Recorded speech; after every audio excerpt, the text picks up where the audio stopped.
ಎಲ್ರಿಗೂ ನಮಸ್ಕಾರ. So let me introduce today's lecture. It's my privilege to introduce Shri P.L. Udaikumar. So Udaikumar is a passionate Bangalorean, and he himself liked to be called as an accidental historian conservationist. So he loves to research lesser known aspects of the city's history. And his current interests are actually in the Inscription Stones of Bangalore. So in the past, he has researched Bangalore and its connections with the Great Trigonometric Survey of India. So he has a master's degree in engineering mechanics from IIT Madras. And he has worked with Tata's, General Electric, and Schneider Electric also. So he has been awarded Namma Bengaluru Citizen Individual of the Year 2019 for his work in the area of heritage conservation. He is not new to Mythic Society, and he has given lectures in the past also.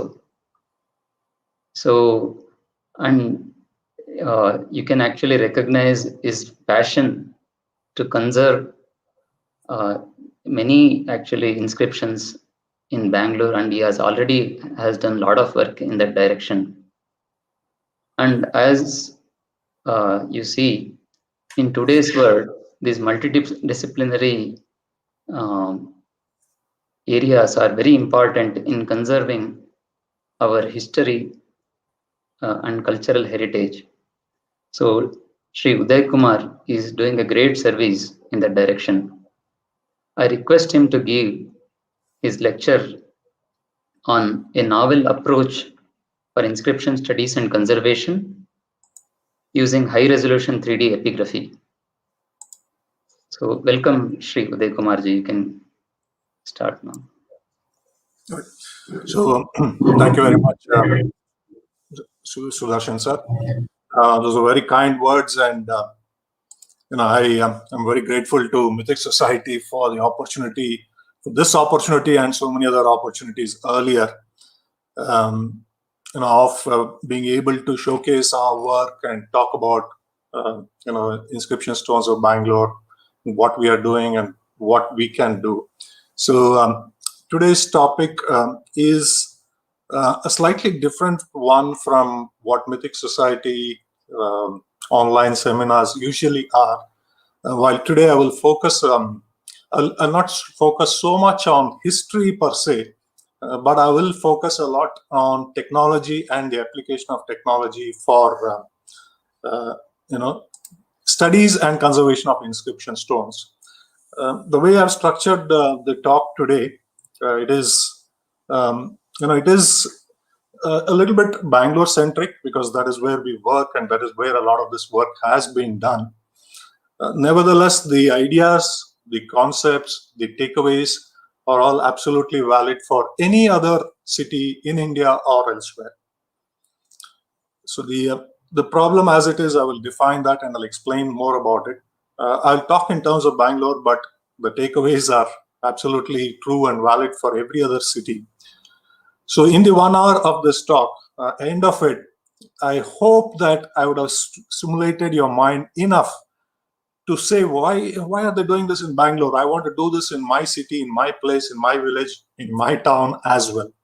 That's when I would have thought, this lecture of 1 hour would have very well served your time and my time as well. Okay. So here's the structure of the talk itself. Any technology, whatever it is, for it to be useful and utilitarian is really needs a good problem to be used for or to be applied against. So I will talk about what is this problem today when we have with inscription stones, and how do we solve this by applying modern day technology to that. However, to understand the problem itself, you also need to understand a little bit about the context of the story of the city of Bangalore, and I'll give that as a background for you, then explain the problem, explain to you the digital solution we have come up with and what all is possible with this technology. So this is not a regular talk. I will be using slides. I will also be using a lot of audio-video content, and I will also be demonstrating live through some software the digital models itself. So it should be 1 hour of good entertainment and learning. So let's start with a little bit of an understanding of the Bangalore city. And what is it that we have here, and what is the problem, and before we jump into the solution. So I want to do for a general audience, and this is general. The audience today, at least the invitation has gone out all over India and all over the country. So I think we need to have one understanding of the city as I see it today, and in reference to my talk today. Everybody knows the name Bangalore. It goes by the name of Bengaluru today.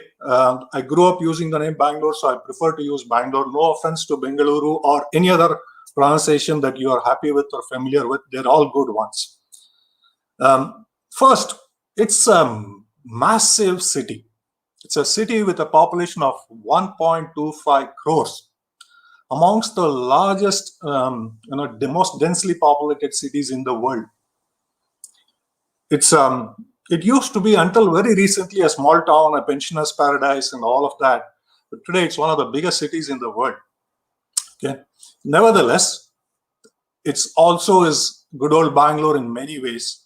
So it is a top-class education destination. So many institutions, world-class institutions such as IISc, Indian Institute of Astrophysics, Indian Institute of Management, Indian Statistical Institute, the Law Institute, Center for Theoretical Sciences, National Institute of Design, spanning, not focused on just technology. It's on technology, it's on law, it's on science, it's on maths, it's everything that you can think of. It's a very famous city the world over for educational institutions. In terms of the sectors, the industries, it's a very, very, of course, we all know about the technology part of Bangalore in terms of the IT technology.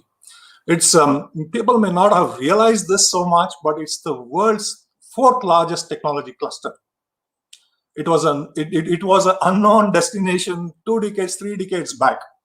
And there are places which have had hundreds of years of and I would say advanced edge over Bangalore. But in the last 2 decades, in the last 3 decades, it's become the 4th largest tech cluster in the world. I'm not talking just India. And old in all the industries that you can think of, whether it's aerospace, electronics, information technology, automotive, garment, all of them are quite common, and Bangalore is a popular destination. Bangalore is most importantly to me and today's talk, it is the destination for 400 multinational companies. When I say multinational, I'm talking about Fortune 500. Name the company in the world, whether it's Microsoft, Apple, all of the Amazons, Googles, all of those in the tech front. The Boeings, aerospace, Boeing, all of them are in Bangalore. Chemical industries, the best of the best in the world are in Bangalore. So the world-class companies, it's a destination today. Okay, what does it all mean? It means that this city is the fastest growing city on earth today. Sitting out in Bangalore, we don't realize this. We really don't feel that so much, except in terms of the traffic chaos, and a few of other things. But it is the fastest growing city on earth.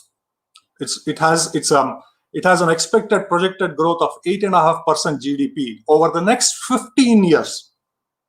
That's what Bangalore is supposed to be, headed towards. So if you think about Bangalore, typical historian's view to Bangalore is not this. A typical Bangalorean's view to Bangalore is this.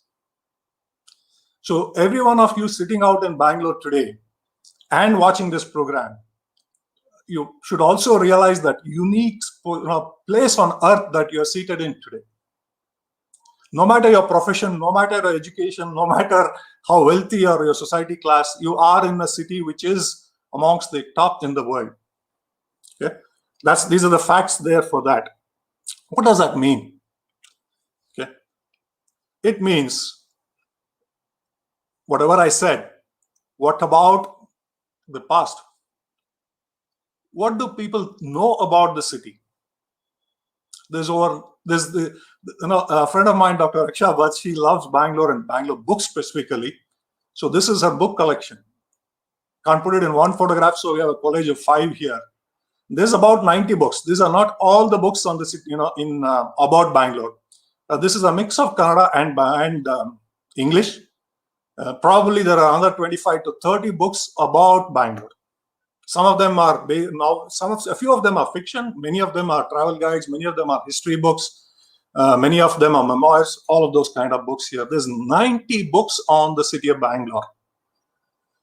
The primary source of information for a literate community or a literate crowd. What do these books tell us?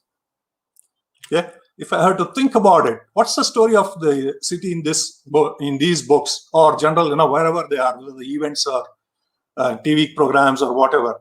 If you stop a common man on the street and ask him, what do you know about Bangalore?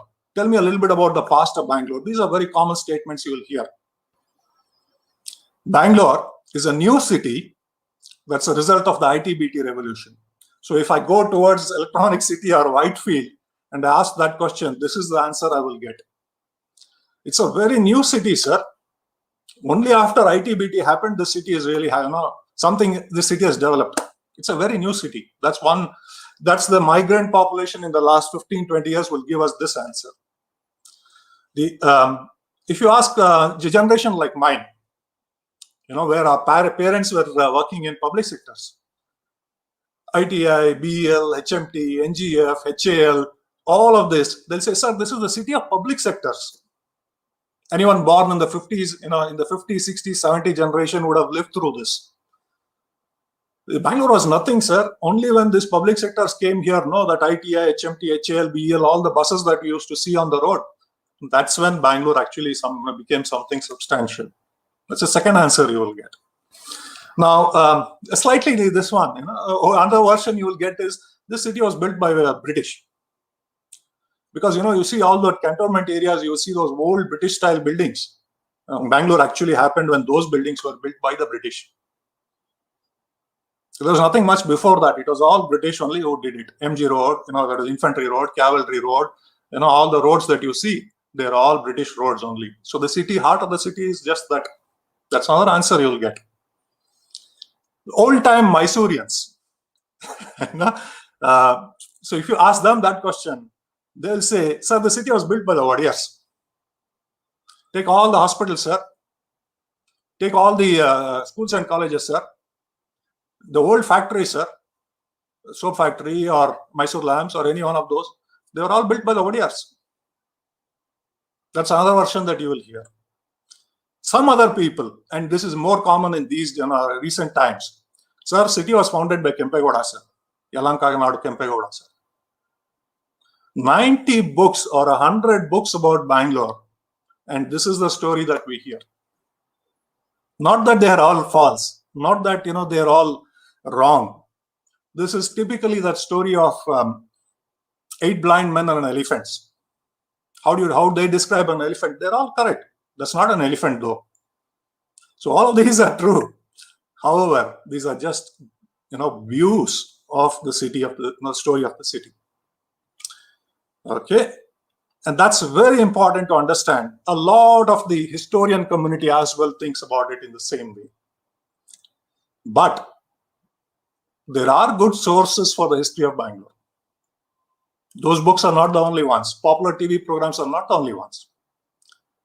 The mother of all history books on Bangalore, what I call it as, is the Epigraphia Karnataka.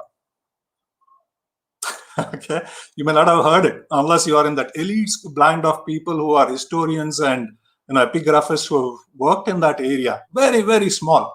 In that 1.25 crore population of Bangalore, you're probably less than 100 people. 100 people of the city know about this book, and this is really the mother of all history books.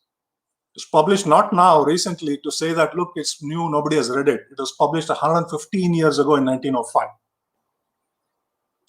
But it's the most incomprehensible book for lay people. You cannot learn the history of Bangalore from this book. I love this book. I enjoy this book. It's my most used book. But the truth is, it's not for lay people. You cannot understand the history of the city easily from this book. Okay. Now, the other source, the real authentic source for history of Bangalore or the history of any place in India or South Asia where the practice of inscriptions is common, are writings on stones. So you're seeing a lot of stones here on the left side and on the right side. They contain writings. People have written something in the past on them. They go by the name of inscriptions, stone inscriptions. These are our primary source for information about any place in India. Same for Bangalore. Okay. All the pre-16th century history of Bangalore, except for one or two literary sources, is all documented in stones like this. Now these, and I wanted to call out one example here. Almost all of them are like here, kept in one place. At least here they have lined up neatly. They're not dumped arbitrarily one on top of each other or in garbage or things like that. They are stacked side by side, leaning against something. And they are in the far corner of a fairly well-known temple in Bengaluru. A lot of Bangaloreans will not even recognize the place Bengaluru, but they will recognize the place Silk Board. So this is about 2.5-3 kilometers from Silk Board, the notorious, famous, world-famous traffic junction in Bangalore, Silk Board. This temple is a 10th century temple. And in that temple, we see a line of Viragalu's inscription stones here. They were lying like this in one corner of the temple. It's a living temple. People visit there every day, fairly crowded on festival days. Despite that, nobody glances twice at these. They don't even glance at it, forget glancing twice at it. Okay. These were lying abandoned like this. Now they're put up nicely on a pedestal in one corner of the temple. There's one in particular, which is kept under a shelter, a glass. This is a gazebo kind of structure. There's a board as well. So saying something. So these are the inscriptions. These are the written records of the past. They tell us what happened in that place at that time when it was written, when it was commissioned. What is written on that is extraordinarily interesting. It says, this temple was built on this date. This lake was built on this day. This village was built on this day. There was a battle here, and these people died. There was some cattle thieves who had come here, and this ordinary villager fought with them, and he died in the process. He's a martyr. This lake was breached. We repaired this lake. That there was money required to run this temple. We diverted taxes to the king. Instead of going to the king, we diverted to the temple. So these are records from the past, and they're essentially what we call as history today. Now, Bangalore is extraordinarily blessed, I would say, in that it has an abundance of such inscriptions all over, and I'll show you a few. Now, this one at the center is something which every one of us should know. To all those people who said Bangalore was an IT-BT city, it was founded, was a public sector city, it was founded by Kempegowda, etc. This is one stone that should become common knowledge. Every household in Bangalore, every Bangalorean should know. This is the inscription. What you're seeing here is, it is fairly bland. I'll show more of this, but somebody has traced it by chalk. Try to make the letters more visible. So this is old 10th century Kannada language and Kannada script. And this was discovered in 1915, 105 years ago, by R. Narasimhachar, who was the head of the Mysore State Archaeology Department at that time. The topmost man, the foremost archaeologist of the time in Mysore State, discovered this, and he deciphered this, and he published it in what is called the Mysore Archaeological Report in 1915. Line 4, here, you will see in pink color, Bengaluru. quite readable. So this is the old script, this is the modern Kannada script, this is the transliteration in Roman characters. I won't go into what it says. It's basically saying that, during the time of a person, Srimat Nagattara, who was a chieftain of Bangalore, his adopted son and son died in the Bengaluru Kalagadol in the Bangalore battle, which means in 890 AD there was a Bangalore. That's the information packed in this hopelessly looking bland stone. Bangalore is not founded 20 years ago, is not founded 40 years ago, is not founded 400 years ago. 1100 years ago, Bangalore existed. That's the history of the city, at least, one starting point for the name Bengaluru. So inscriptions are extremely important. No matter how they look visually, they may not be as beautiful as a sculpture. The writing may not look so appealing to you. If you are used to Arial and Courier and every other font around today, the writing may not look so great to you. But the information it contains is extraordinarily valuable in understanding the city. Okay, as another example, just to show you what it means. This one is from a place called Hebbal. So if you have traveled to the airport from any part of Bangalore, you would have passed through the Hebbal flyover. Just like the Silk Board flyover, the Hebbal flyover is notorious for Bangalore traffic jams. Very close to the flyover is this another Veeragallu, a hero stone with writing at the bottom. This is Purva Halai Kannada, the older version of Old Kannada. In second line here, this is a digital image, and I'll be showcasing explaining all of this in a while. This is the original stone with floor applied so that the writing is more visible. The second line is the word perbolal for Hebbal.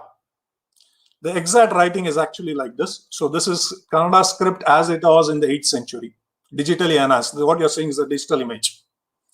This is the modern Kannada version. I will not read this, except that I'll draw your attention to two words here, Perbolal Nadu and Kittaya. So it's Perbolal Nadu and Kittayana. Perbolal was the original form of Hebbal, and this is in Kannada here. It says Piriya Polal. Piriya is big, Polal is town, big town was the name it had at that time. So it's Perbolal, Perbolal, Perbolal, Perbolal, Pebol, Pebal, Hebbal. In the language of Kannada, what was Pa was the first character of the word. Around the 10th century, it changed to Ha. Whereas in Telugu and Tamil, which are also Dravidian roots, they have retained the Pa as the first character. So if you see a few words like Puli, Huli, Pullu, Hullu, Palu, Halu, in Tamil and Kannada, in Telugu it would be Pa, in Puli, in Kannada it becomes Huli. So in that sense, the Pa morphed to Ha over time. And the Va became Ba, like it is Beral in Kannada, Veral in Tamil. So that two transitions caused Perbolal to end up as Hebbal today. Hebbal, a locality in Bangalore, was around in 750 AD. There was an event there, and there's a man called Kittaya who died a martyr defending that town. That's what the inscription is saying here. So the story of Hebbal, what happened at that point in time, there was a man by name Kittaya, and he was the one who died. Kittaya died defending the town of Hebbal. He is a martyr for the city. He's the first known martyr for the city of Bangalore today. He's the first named resident of the city of Bangalore today. We don't know anyone who has lived in this city, the region of Bangalore, before him. So we call him as the first citizen. Name some of the famous citizens of Bangalore. I would say Kittaya, the first famous citizen. Okay? Right. So if we studied all the inscriptions in the city of Bangalore, there were 175 inscriptions in the city of Bangalore. Not one or two like I've shown you here. If we cull out all the place names and build a map, this is a word cloud. These are all names that are in use today for Bangalore's localities. Some are buried in a bigger locality, but they all exist today. HSR layout, there's a place called Yalkunte, and that was mentioned in a 900 AD inscription. Begur is mentioned in 517 AD inscription. 1500 years of history of Begur. Silk board, that is what you're talking about here. Okay. Pina, the famous, at one time it used to be known as the Asia's largest industrial estate. In there is a place called Bidarkal, Dot Bidarkal, which is mentioned in a 750 AD inscription. So on and so forth. The place I'm sitting in here today, this is Rajajinagar, and over here somewhere you will find a Juganhalli, which is 14th century. Juganhalli and Ketmanhalli figure in the inscription. The place I'm sitting is 600, 700 years old. Malleshwaram is 400 years old. So, you can look up your name that you want to see here. Jalur, Alsalli, Juganhalli, Rajanagar, there you go. Bomsandra, Vidyaranyapura, all the famous localities of Bangalore have a history going back 800,000 years. Based on inscription records. This is the same thing depicted on a map. The ward boundaries of the city, these are wards. I'm right now in ward number 58, the corporation have wards. Each of them is color-coded by the era in which it is mentioned in the inscription stone. The heart of it is pink, which is the youngest. All the areas around are, you'll see older. This city, the history of the city is so rich, and I'm just giving you a touch, understanding of what it is. It is a global capital, like I showed you. It's the fastest growing city on earth today. It's not the new city. It's an extraordinarily old place. All that is an information that you have in inscriptions. That's not just places. There's lakes. The lakes of Bangalore have similar history. The infamous Belandur and Vartur lakes, 2000 years of records. 200 years, at least data now substantiates that kind of an existence. Agara, Hebbal, 800 AD around. Iblur Lake is from 870 AD. All the lakes that you would say, Bangalore has only man-made lakes. We don't have any natural lakes. Any lake you see is man-made.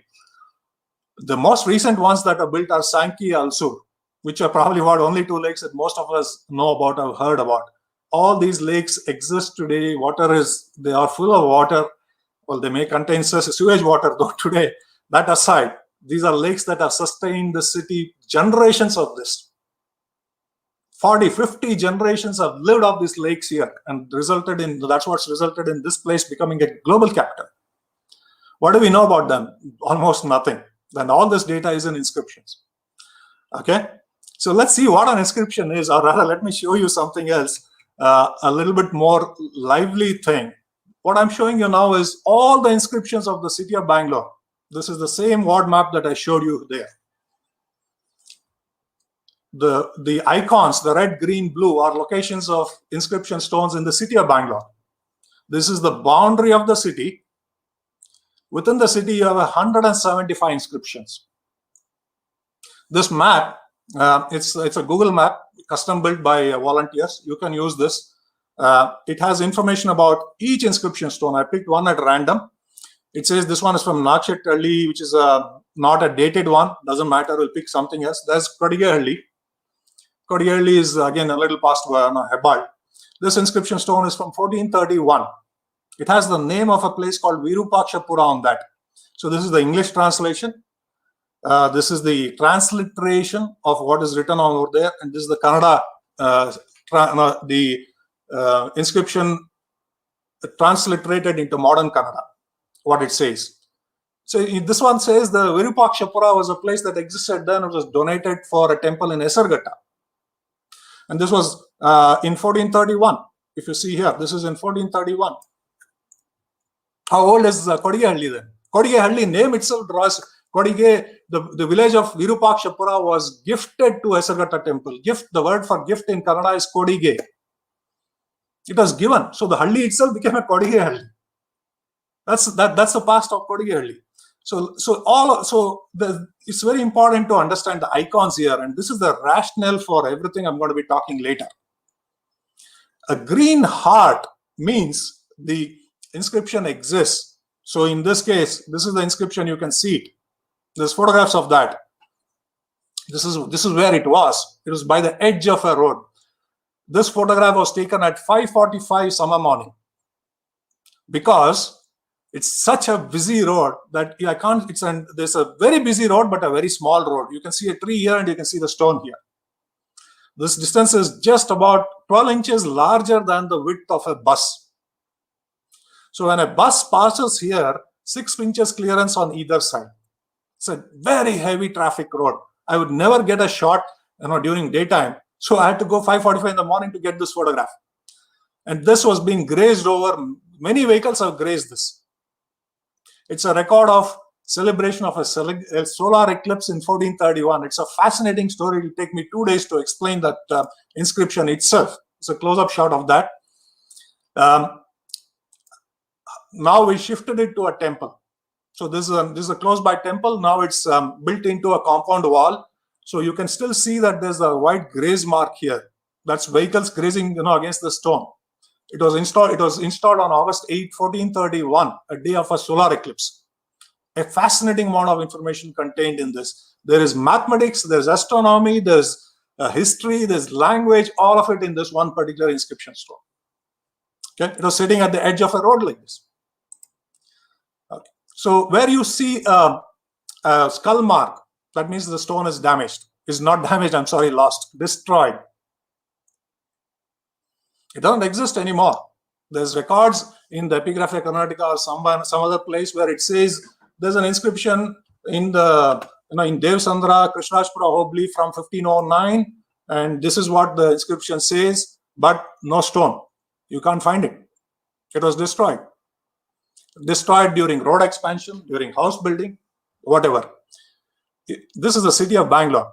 Now, if I zoom out, this is the district of Bangalore, or rather district of Bangalore as it was in the old Mysore state. Today it has 2 districts. There's 1,083 inscription stones in the district of Bangalore. If you have traveled the width and breadth of this district, you will realize it's no more a rural Bangalore. It is largely already an urbanized, fantastically urbanized place. You'll see a lot of them are, these are the different colors of the different taluks.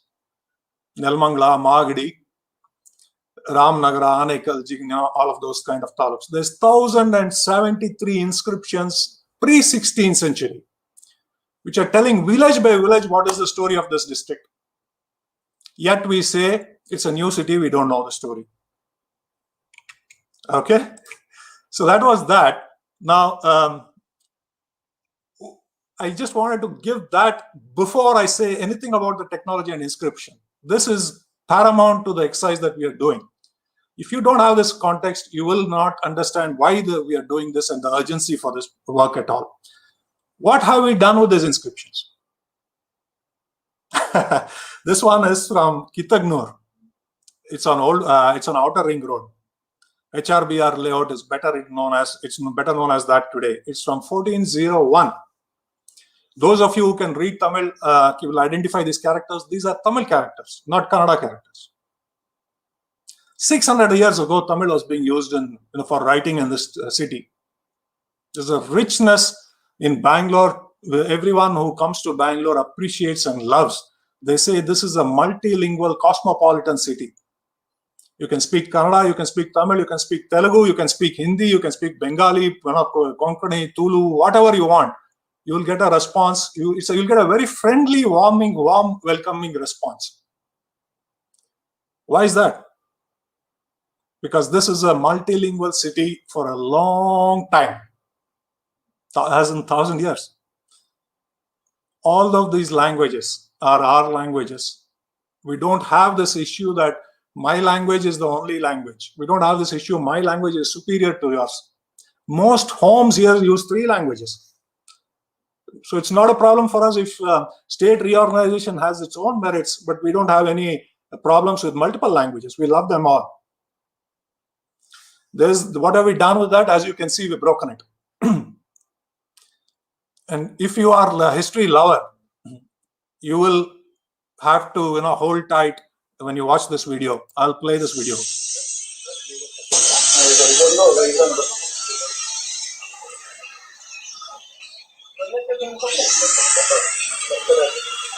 So these are all the inscription stone, which is a large slab about 6 feet by 4 feet. They've been cut to pieces.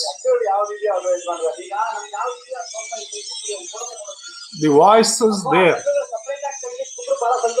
That was Professor Narasimhan, and this is Mr. Dhanpal.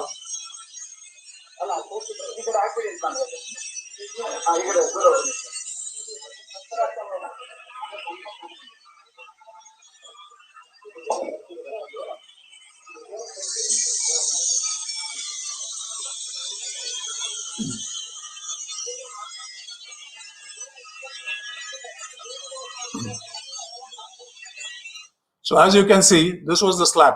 This is a part of the slab. Original inscription stone. It's been cut to pieces. It's being used for foundations. 1401, Tamil inscription, which is a record of a donation. The name Kitagnur actually is mentioned in that. HRBR layout, what we call as today. And I think a few people watching this may even be seated there. That's what we are. That's how we are treating our most authentic and most oldest historical records of the city. Okay. This one is from 2 years old. You can see there are 4 lines, 4 stones here. It's 2 of us, a friend and I, we went to study that. This inscription was what I showed you earlier that said Hebal from 750 AD, sitting in a gutter. It's a ditch. You can see pond stains here. You can't see it, so there's a car park here. You have to squeeze your way inside and you'll have to see it. 750 AD makes it the oldest writing in the city of Bangalore, global capital where attracts people because of its literate citizens. First sign of literacy in the city, this is how we are treating it. Okay. Yeah. What did we do with that? A few of us got together and we said, look, this is absolutely unacceptable that something as valuable as that sitting in a gutter. So we spread the word. A lot of Bangaloreans and a lot of other people contributed to fund to building this Ganga style mantapa. This is built in the Ganga style in stone. Original design, built as the Gangas would have built it. There's no cement, there's no concrete in it. It's essentially jointless, or rather motorless, and all of that. Lime mortar has been used. This is the stone.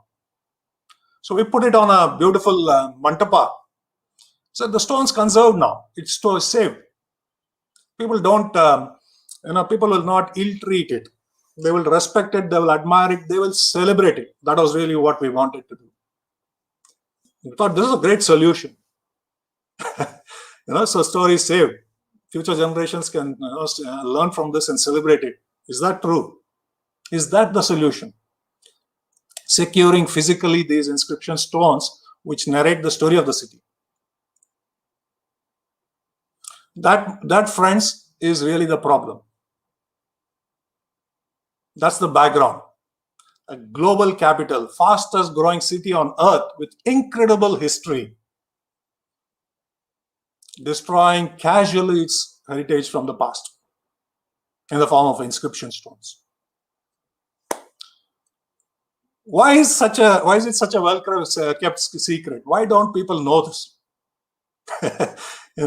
It's simply because that specialized field of epigraphy or historians have a focus which is slightly different.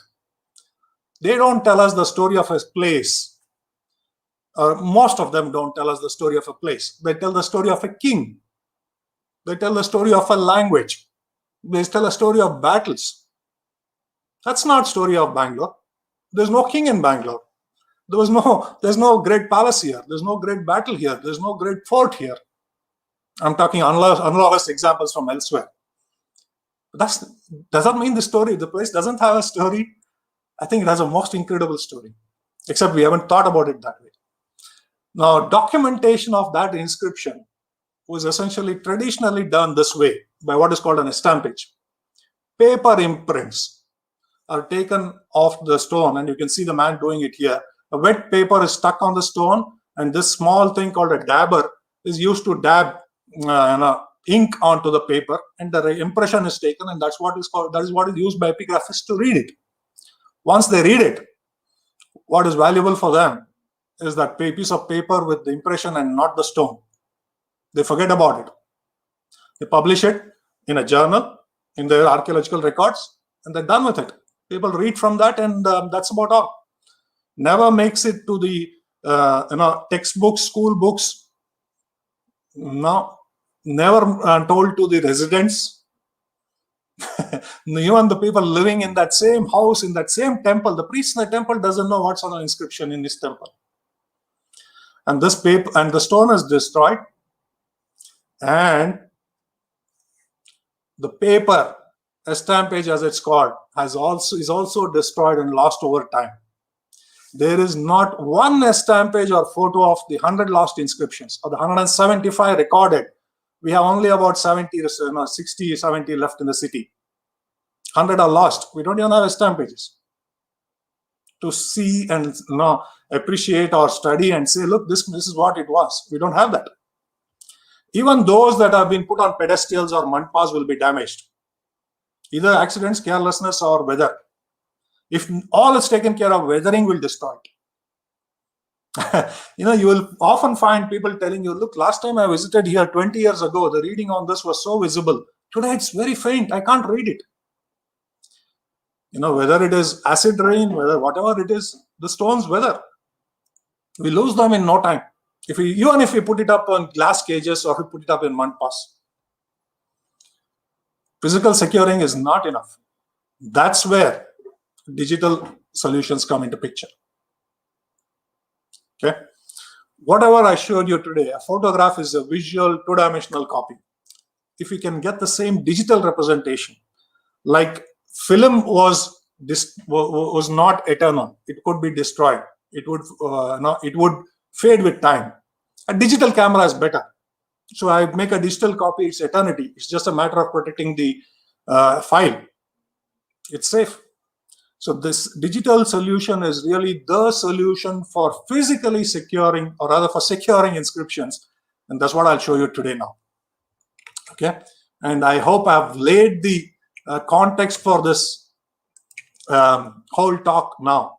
Unless I give you this, every one of you will be thinking, this technology is good for something else. Why is this fellow talking about Bangalore? Why is he talking about something else? Oldest language inscription, oldest this, oldest that. All that's great. But why we're doing this project is because of the city and the state in which state of affairs here. And the fantastic history it has. So what it may look to you like what I'm showing you on the screen now is a photograph of the famous Bengaluru inscription in Bangalore. So this is from 890 AD. This is the one which had Bengaluru written in that, which tells us Bangalore was 1100 years old. This is not a two-dimensional image. I can play around with it. I can zoom. I can rotate. I hope you'll see the three-dimensional nature of it. But what you are seeing is its full glory. The stone as it look in real life is what you're seeing on the computer. This is an exact copy, digital copy of that stone inscription. On the day we captured it, it rained a little bit. What you're seeing here are the watermarks. The wet stone, portions of it. We wiped it clean, but we didn't have the time to wait. So this is the watermarks that you're seeing. This is, you can see the characters here.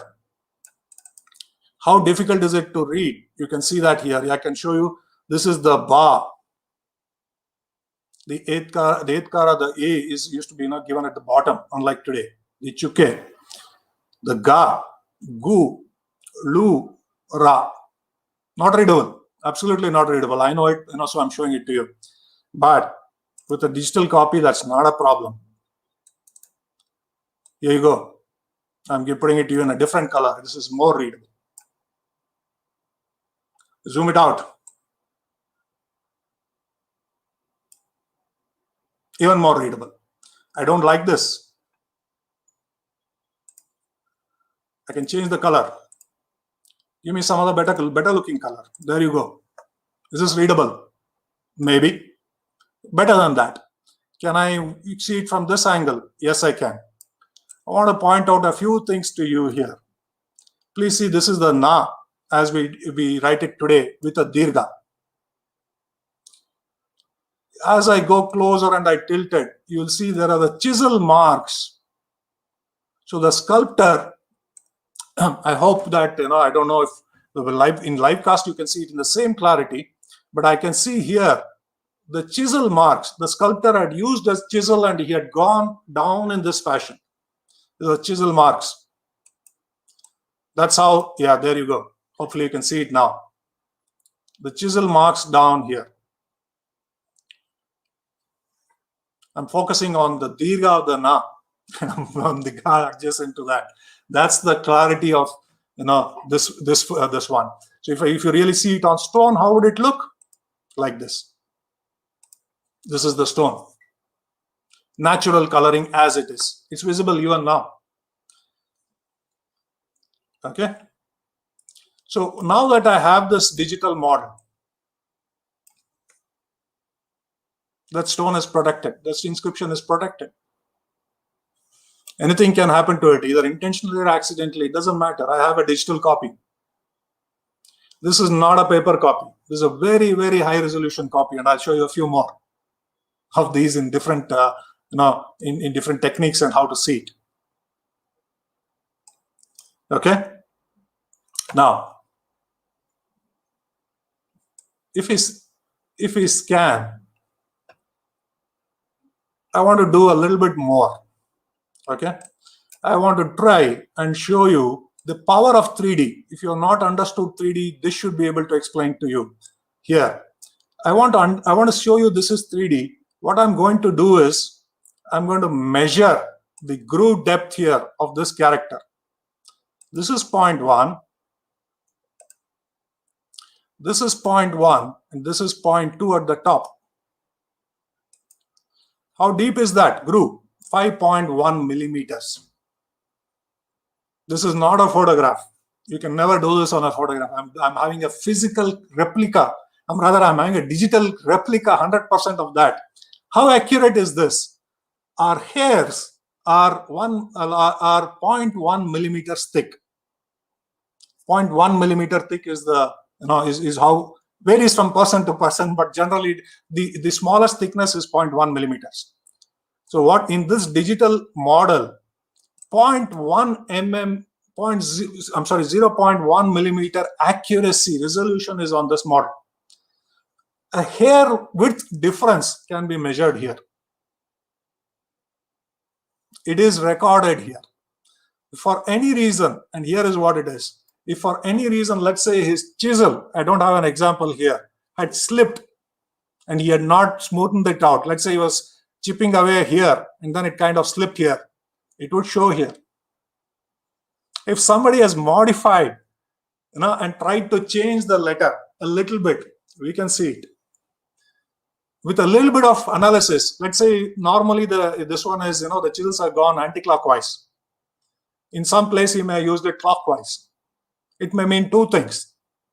It may mean it's two different sculptors. Very possible. A right-handed person will do things in a certain way, a left-handed person will do it in another way. If we see two different types of chisel marks, that means he has used two different or multiple chisels. I can tell how many chisels have been used here. I can tell how many people have worked on this here. I can also probably tell if there's an attempt to modify this in any way. I can do that. I can do something much more significant. I can print this, and let me go back to this. I can 3D print this. A 3D print is an actual, real, physical version of that. And I hope I can show it to you. This is a thickness. It's a thick sheet. Okay, it's a print of this in a plastic kind of thing. This is a resin. You can probably see Bengaluru highlighted here. This is a digital 3D estampage. It's 3D because it's all it's all at the same depth. This is printed in plastic. I can do even better. Why plastic? I love it. I want to do it in, say, brass.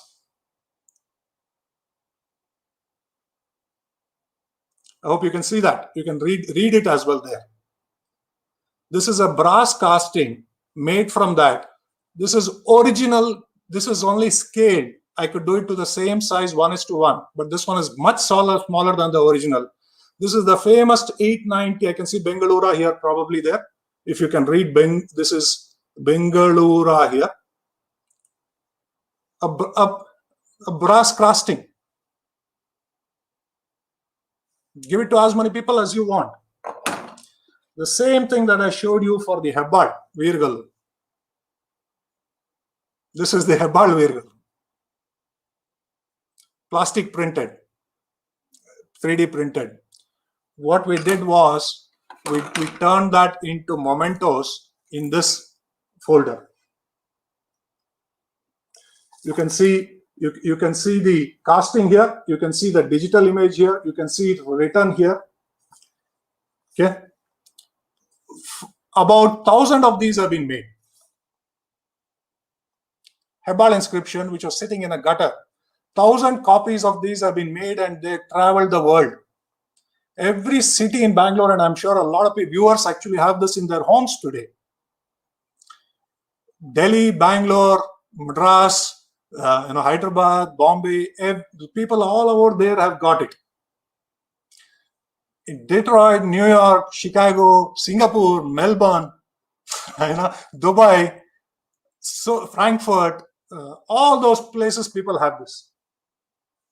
Hebbal Kittaya, who would have been a non-entity, nobody would have heard of, is now sitting proudly in the homes and offices of people worldwide using this technology. Hebbal Kittaya, the story of Hebbal, which was not known, which nobody cared about, is suddenly a story that's celebrated. It's cherished. People proudly say, "Sir, I am from Hebbal, sir. Nannur Hebbal, sir." Who are we to tell a Hebbal resident that your place doesn't have history? How many places in the world can you say my hometown, my locality has 1,300 years of history? That we are destroying by breaking it up and using it for houses, for gravel, for building roads and whatever else. A most indignified way to treat something like that. Okay, now that we have this digital model, now that stone that you saw placed on a pedestal, that was done by Intact Bangalore about a year and a half ago. Before that, for 100 years, that stone just did this circles around the temple. It was sitting on the floor when Narasimhachar discovered it. It was a part of the flooring in the temple. People were walking over it. So he had the sense and he had it kept aside. Nevertheless, even after he kept it aside, it was going all around the temple. The last time I saw it, it was literally sitting in a dump. The place where people, after having their prasada, the banana leaves, are thrown in a pit. This was right by that. The wealth and the crown jewel of Bangalore was in a place like that. What's to say that, now that it's put up in a pedestal, it's secure. But nevertheless, that stone probably will last, with writing, will last 100, 150 years at most. One day, the temple management committee will say, look, this is nothing important. It's not revenue earning. It's taking a lot of space. We need space for something. What's the point? Let's put it in a corner. And slowly, from that corner, it will go somewhere else and get destroyed. Probably the only city, global city in Earth, which has a 1100-year written record of its name, will vanish in 100 years. This digital model I'm showing you now, this will last forever. Same glory, same quality.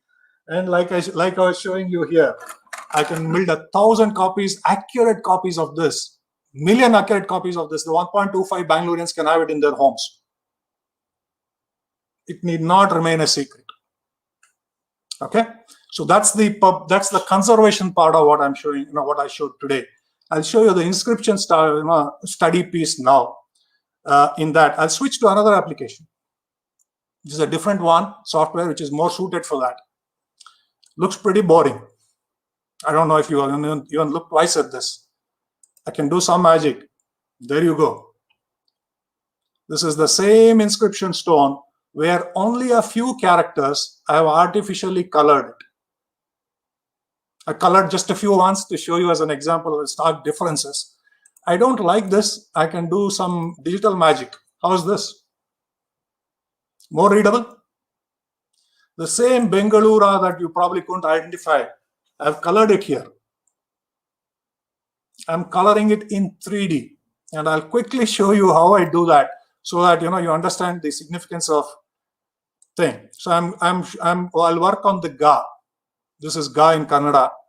I'm going to color it, and when I color it, I'm doing this. You can see the chip marks and all of that. I'm going to do that by the chip marks.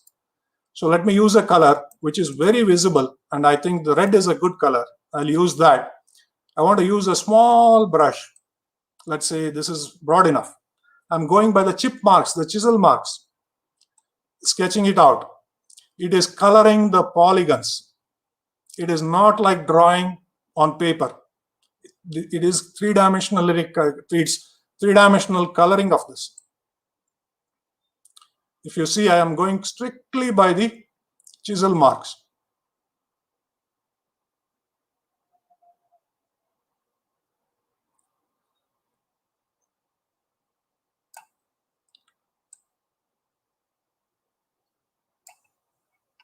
There you go.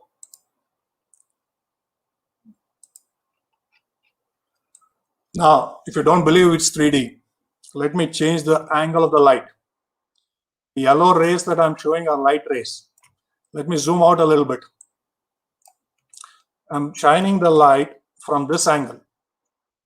It's visible in a certain way. I'm shining it straight down, visible better from another angle. It's even better. Now, if you are an epigraphist, if you have worked with stamp pages all your life, how good an stamp page is this? How easy is it to read this? Anybody can read this. Now, this particular inscription has been read, to my knowledge, at least read, I mean, as in somebody, Narasimhachar read it, and then many other people have read it following that. At least 5 people have given corrections to this. Why are they giving corrections? It's not visible. Somebody says, idu dirgalari, idu uvattalari, I'm sorry, this one. This is not u. This is not la. This is not ra. This is not something else. This area is missing. It is flecked out. I can't see what it is. This is Sattan.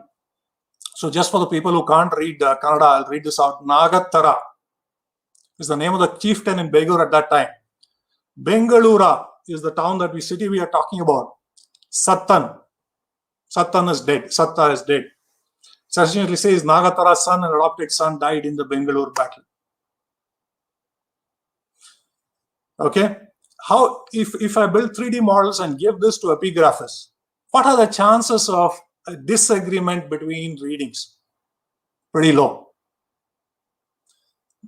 There will be some disagreement nevertheless, but chances are very low.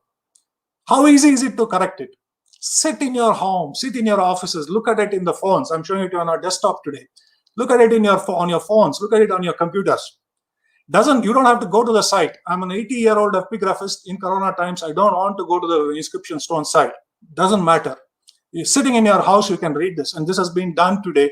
We have live examples. The Hebbal inscription was deciphered by Dr. P.V. Krishnamurthy sitting in his house using the digital image.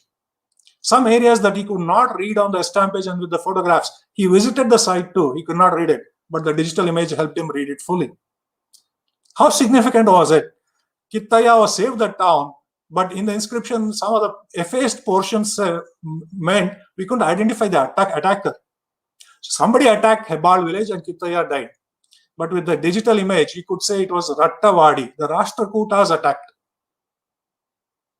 Significant piece of information. It was not just a simple thing. So this is epigraphy.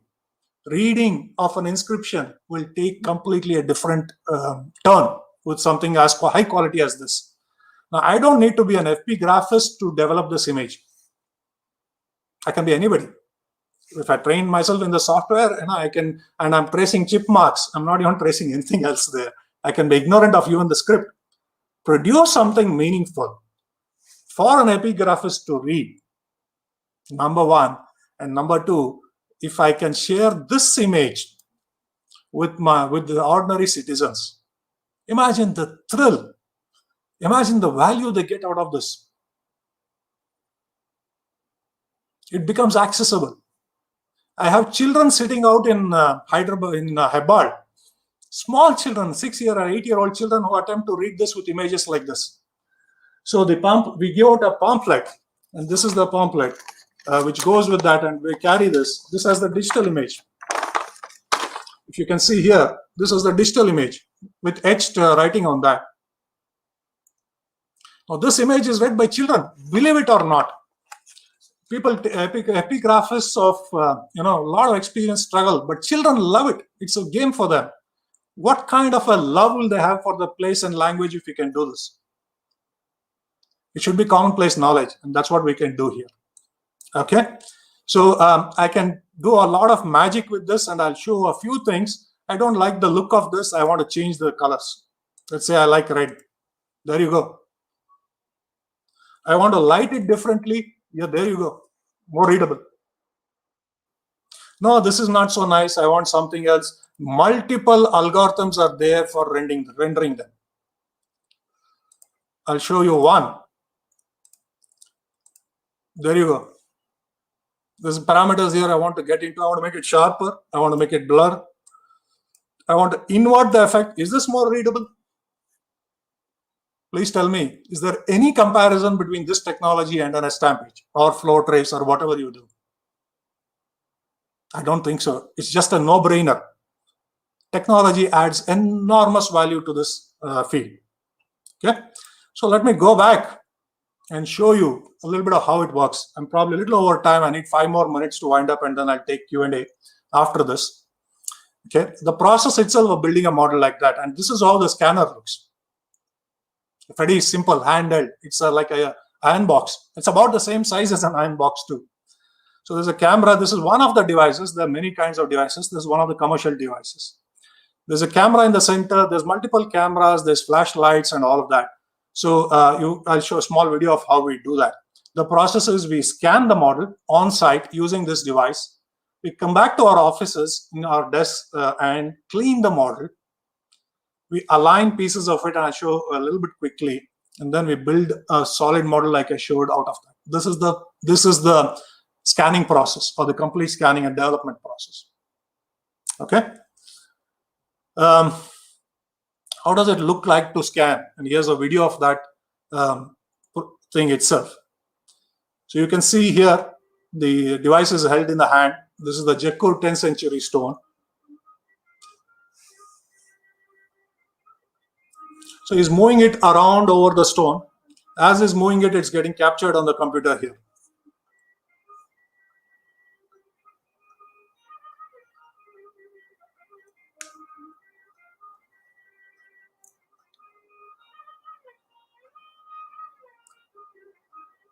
It's a 10th century stone.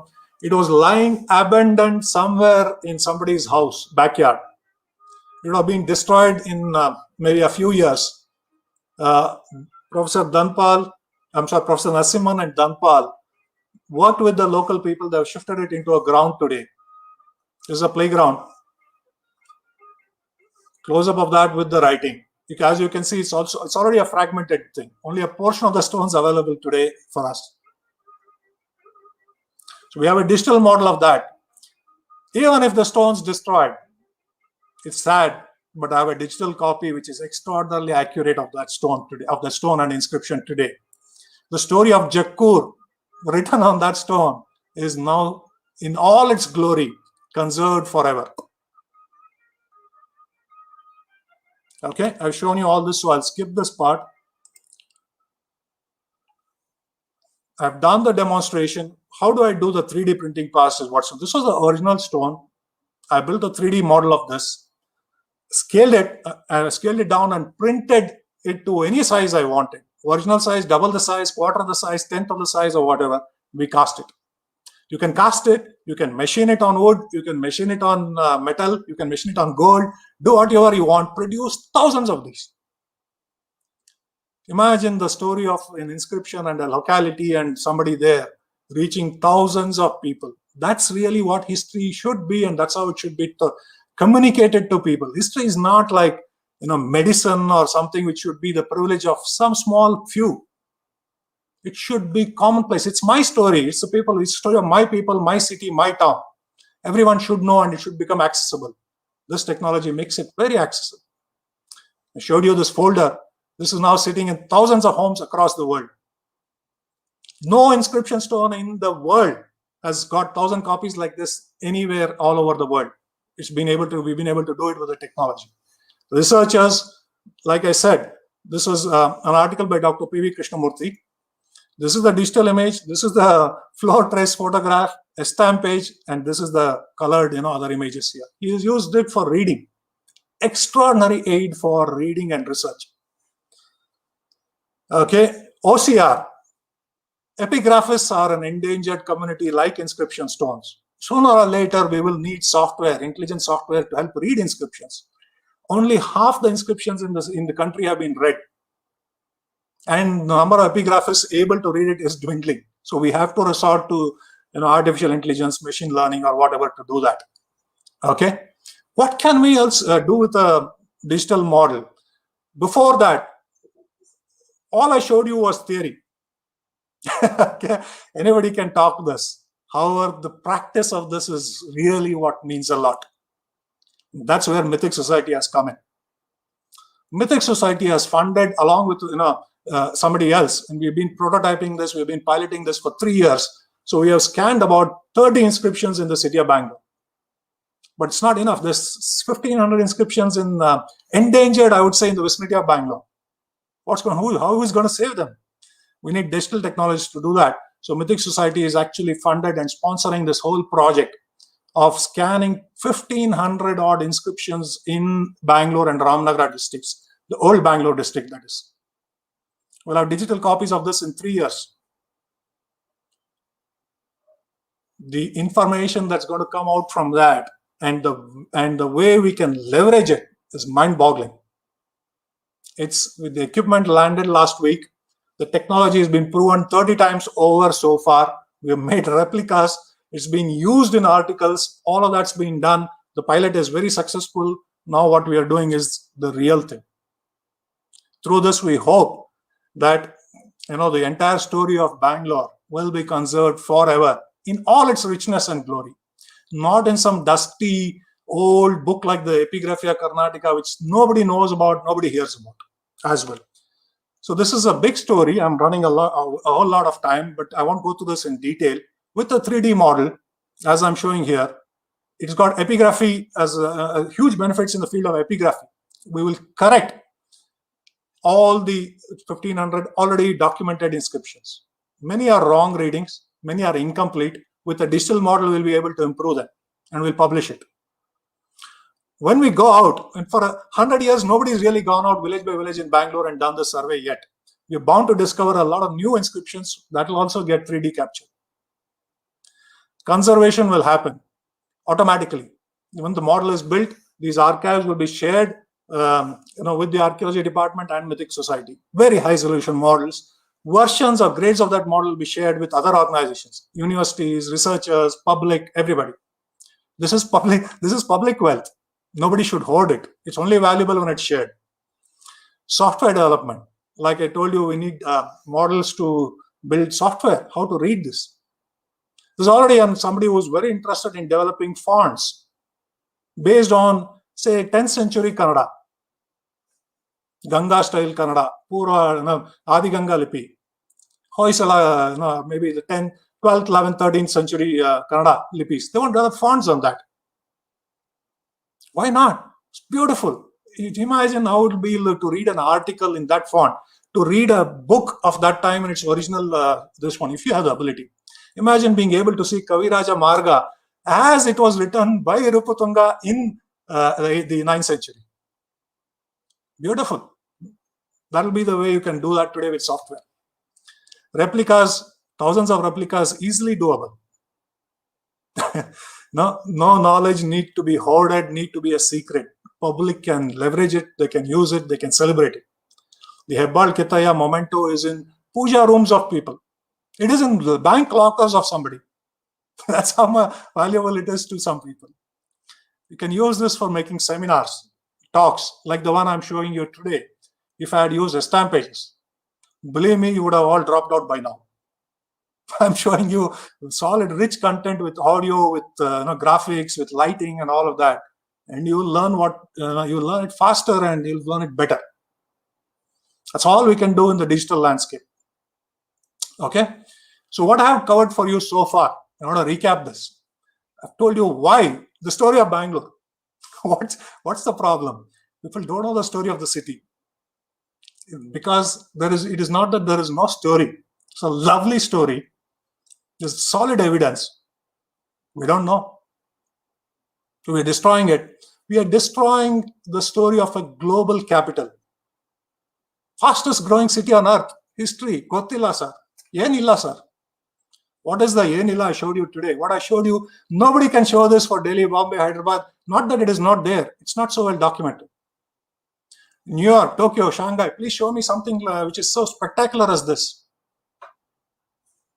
We don't know. We don't care. We are destroying it. So that's the problem. The solution I've given you is the digital solution.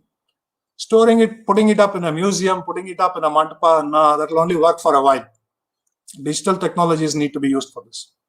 And I hope I've convinced you by now, no matter which place you are on today in Earth, why is this technology not being used in my city? I want you to ask that. Well, I've told you the story of Bangalore. The story is the same for every other city. It's a beautiful solution, doable, very practical, and tested. We're doing it now. This should be done in every nook and corner of the city. Can be done by anybody. We are just ordinary citizens.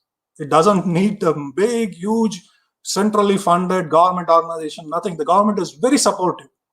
Archaeology departments support us very much in our efforts. They love to do this kind of things. We have to do it. Let's do it. That's the message I want to leave you with. Thank you so much.